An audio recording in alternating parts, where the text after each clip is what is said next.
शिवाय।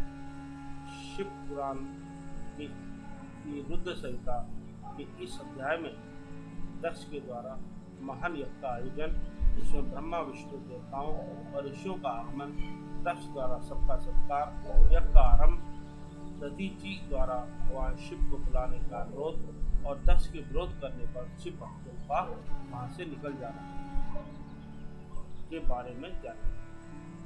ब्रह्मा जी कहते हैं, नारद, एक समय दक्ष ने एक बहुत बड़े यज्ञ का आरंभ किया। उस यज्ञ की दीक्षा लेकर उन्होंने उस समय समस्त देवऋषियों, महर्षियों तथा देवताओं को बुलाया। वे सभी इस यज्ञ में पधारे। अगस्त, कश्यप, अत्रि, वामदेव, भृगु, दधीचि, भगवान व्यास, भारद्वाज, गौतम, कैल, पाराशर, गर्ग, भार्गव, वपुष, सिद्ध, सुमंतु, ऋक, कंक और वैशंपायन ये तथा दूसरे बहुसंख्यक मुनि अपने स्त्री पुरुषों को साथ में मेरे पुत्र दक्ष के यज्ञ में हर्षपूर्वक सम्मिलित हुए। इनके सिवा समस्त देवगण, महान अभ्युदयशाली लोकपाल गण और सभी देवता अपनी उपकारक सैन्य शक्ति के साथ वहां पधारे थे। दक्ष ने प्रार्थना करके सदल बल मुझ विश्व स्रष्टा ब्रह्मा को भी सत्यलोक से बुलवाया था। इसी तरह भांति भांति से सादर प्रार्थना करके वैकुंठ लोक से भगवान विष्णु भी उस यज्ञ में बुलाए गए थे। शिवद्रोही दुरात्मा दक्ष ने उन सबका बड़ा सत्कार किया। विश्वकर्मा ने अत्यंत दीप्तिमान, विशाल और बहुमूल्य दिव्य भवन बनाए गए थे। दक्ष ने वे ही भवन समागम अतिथियों को ठहरने के लिए दिए। सभी लोग सम्मानित हो उन संपूर्ण भवनों में यथा योग्य स्थान पाकर ठहरे हुए थे। दक्ष का यह महायज्ञ उस समय कनकल नामक तीर्थ में हो रहा था। उसमें दक्ष ने भृगु आदि तपोधनों की विधिवत बनाया। संपूर्ण मरुदगणों के साथ स्वयं भगवान विष्णु उसके अधिष्ठाता थे। मैं वेद त्रयी की विधि को दिखाने या बताने वाला ब्रह्मा बना था। इसी तरह संपूर्ण दिक्पाल अपने आयुधों और परिवारों के साथ द्वारपाल एवं रक्षक बने थे और सदा कौतूहल पैदा करते थे। स्वयं यह सुंदर रूप धारण करके दक्ष के उस यज्ञ मंडल में उपस्थित था। महामुनियों में श्रेष्ठ सभी महर्षि स्वयं वेदों के धारण करने वाले हुए थे। अग्नि ने भी उस यज्ञ महोत्सव में शीघ्र ही भविष्य ग्रहण करने के लिए अपने सहस्त्रों रूप प्रकट किए थे। वहां 88,000 ऋतिवज एक साथ हवन करते थे। 64,000 देवर्षि उद्गाता थे। अधबरियों एवं होता भी इतने ही थे। नारद आदि देवर्षि और सप्तऋषि पृथक पृथक गाथा गान कर रहे थे। दक्ष ने अपने उस महायज्ञ में गंधर्वों, विभाधरों, सिद्धों, 12 आदित्यों, उनके गणों, यज्ञों तथा नागलोक में विचरने वाले समस्त नागों का भी बहुत बड़ी संख्या में वर्ण किया था। ब्रह्मर्षि, राजश्री और देवर्षियों के समुदाय तथा बहुसंख्यक नरेश भी उसमें आमंत्रित, जो अपने मित्रों, मंत्रियों तथा सेनाओं के साथ आए थे। यजमान दक्ष ने उस यज्ञ में वसु आदि समस्त गण देवताओं का भी वर्ण किया था। कौतुक और मंगलाचार करके जब दक्ष ने यज्ञ की दीक्षा ली तथा जब उनके लिए बारंबार शास्त्री वाचन किया जाने लगा, तब वे अपनी पत्नी के साथ बड़ी शोभा पाने लगे। इतना सब करने पर भी दुरात्मा दक्ष ने उस यज्ञ में भगवान शंभु को नहीं आमंत्रित किया। उनकी दृष्टि में कपालधारी होने के कारण वे निश्चय ही यज्ञ में भाग पाने योग्य नहीं थे। सती प्रजापति दक्ष की प्रिय पुत्री थी तो भी कपाली की पत्नी होने के कारण दोषदर्शी दक्ष ने उन्हें अपने यज्ञ में नहीं बुलाया। इस प्रकार जब दक्ष का यह यज्ञ महोत्सव आरंभ हुआ और यज्ञ मंडल में आए हुए सब अपने अपने कार्य में संलग्न हो गए, उस समय भगवान शंकर को उपस्थित न देख शिव भक्त दधीचि का चित्त अत्यंत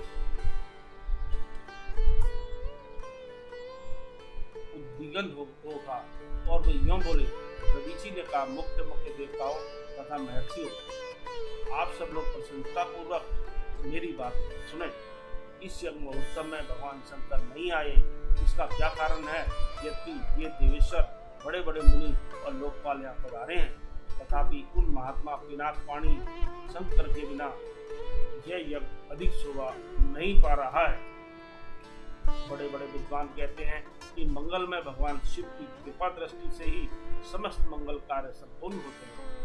जिनका ऐसा प्रभाव है कि पुराण पुरुष प्रसन्न ध्वज परमेश्वर श्री नीलकंठ यहाँ क्यों नहीं दिखाई दे रहे हैं? दक्ष जिनके संपर्क में आने पर अथवा जिनके स्वीकार कर लेने पर अमंगल भी मंगल हो जाते हैं, तथा जिन्हें 15 नेत्रों से देखे जाने पर बड़े बड़े नगर तत्काल मंगल में हो जाते हैं, उनका इस यज्ञ में पदार्पण होना अत्यंत आवश्यक है। इसलिए तुम्हें स्वयं ही परमेश्वर शिव को यहाँ शीघ्र बुलाना चाहिए। अतः ब्रह्मा, प्रभावशाली भगवान विष्णु, देवराज इंद्र, लोकपाल गणों, ब्राह्मणों और सिद्धों की सहायता से सर्वथा प्रयत्न करके इस समय यज्ञ की पूर्ति के लिए तुम्हें भगवान शंकर को यहाँ ले आना चाहिए। आप सब लोग उस स्थान पर जाएं जहाँ महेश्वर देव विराजमान है। वहां से दक्ष नंदिनी सती के साथ भगवान शंभु को यहाँ तुरंत ले आए। देवेश्वरों, जगदम्बा सहित हे परमात्मा शिव यदि यहाँ आ गए तो उनसे सब कुछ पवित्र हो जाएगा। उनके स्मरण से, उनके नाम लेने से सारा कार्य पुण्य में बन जाता है। अतः पूर्ण प्रयत्न करके भगवान वृषभ ध्वज को यहाँ ले आना चाहिए। भगवान शंकर के यहाँ पदार्पण करते ही यह यज्ञ पवित्र हो जाएगा, अन्यथा यह पूरा नहीं हो सकेगा। यह मैं सत्य कहता हूँ।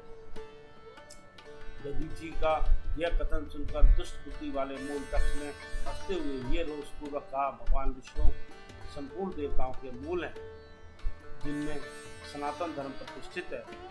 जब उनको मैंने सादर बुला लिया, तब इस यज्ञ कर्म में क्या कमी हो सकती है? जिनमें वेद, यज्ञ और नाना प्रकार के समस्त कर्म प्रतिष्ठित है, वे भगवान विष्णु तो यहाँ आ ही गए हैं।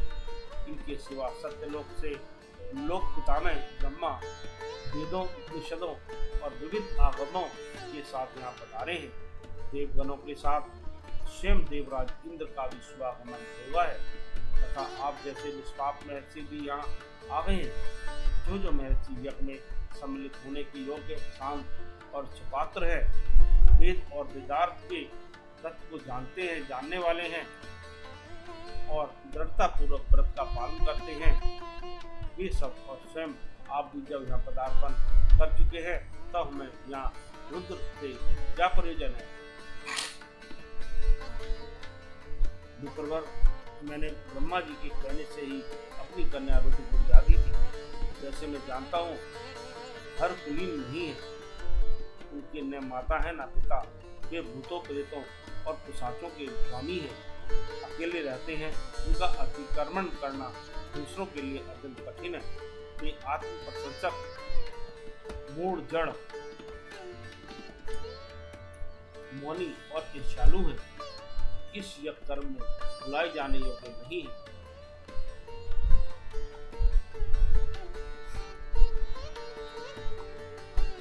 इसलिए मैंने उनको यहाँ नहीं बुलाया। अतः दधीचि जी, आपको फिर कभी ऐसी बात नहीं करनी चाहिए। मेरी प्रार्थना है कि आप सब लोग मिलकर मेरे इस महान यज्ञ को सफल बनाओ। दक्ष यह बात सुनकर दधीचि ने समस्त देवताओं और मुनियों के सुनते हुए यह सारगर्भित बात कही। दधीचि बोले, दक्ष, उन भगवान शिव के बिना यह महान यज्ञ अयज्ञ हो गया। अब यह यज्ञ कहलाने योग्य ही नहीं रह गया। विशेषतः इस यज्ञ में तुम्हारा विनाश हो जाएगा। ऐसा कहकर दधीचि दक्ष की यज्ञशाला से अकेले ही निकल पड़े और तुरंत अपने आश्रम को चल दिए। तदंतर जो मुख्य शिव भक्त तथा शिव के मत का अनुसरण करने वाले थे, देवी दक्ष को वैसा ही शाप देकर तुरंत वहां से निकले और अपने आश्रमों को चले गए। मुनिवर दधीचि तथा दूसरे ऋषियों के उस यज्ञ मंडल से निकल जाने पर दुष्ट बुद्धि शिवद्रोही दक्ष ने उन मुनियों का उपहास करते हुए कहा। दक्ष बोले, जिन्हें शिव ही प्रिय हैं, वे नाम मात्र के ब्राह्मण दधीचि चले गए। उन्हीं के समान जो दूसरे थे, वे भी मेरी यज्ञशाला से निकल गए। यह बड़ी शुभ बात हुई। मुझे सदा यही अभिष्ट है। देवेश देवताओं और मुनियों में मैं सत्य कहता हूँ, जिनके चित्त की विचार शक्ति नष्ट हो गई है, जो मंद बुद्धि है और मिथ्यावाद में लगे हुए हैं, ऐसे वेद बहिष्कृत दुराचारी लोगों को यज्ञ कर्म में त्याग ही देना चाहिए। विष्णु आदि आप सब देवता और ब्राह्मण वेदवादी हैं, अतः मेरे इस यज्ञ को शीघ्र ही सफल बनावे। ब्रह्मा जी कहते हैं, दक्ष की यह बात सुनकर शिव की माया से मोहित हुए समस्त देवर्षि उस यज्ञ में देवताओं का पूजन और हवन करने लगे। मुनीश्वर नारद इस प्रकार उस यज्ञ को जो शाप मिला उसका वर्णन किया है। अब यज्ञ के विध्वंस की घटना को बताया जाता है। आदर पूर्वक सुनो। इस प्रकार रुद्र संहिता का यह अध्याय समाप्त हुआ और आगे के अध्याय में दक्ष यज्ञ का समाचार सती का शिव से वहां चलने के लिए अनुरोध करना, दक्ष के शिव द्रोह को जानकर भगवान शिव की आज्ञा से देवी सती का पिता के यज्ञ मंडप की और शिव गणों के साथ प्रस्थान। ओम नमः शिवाय।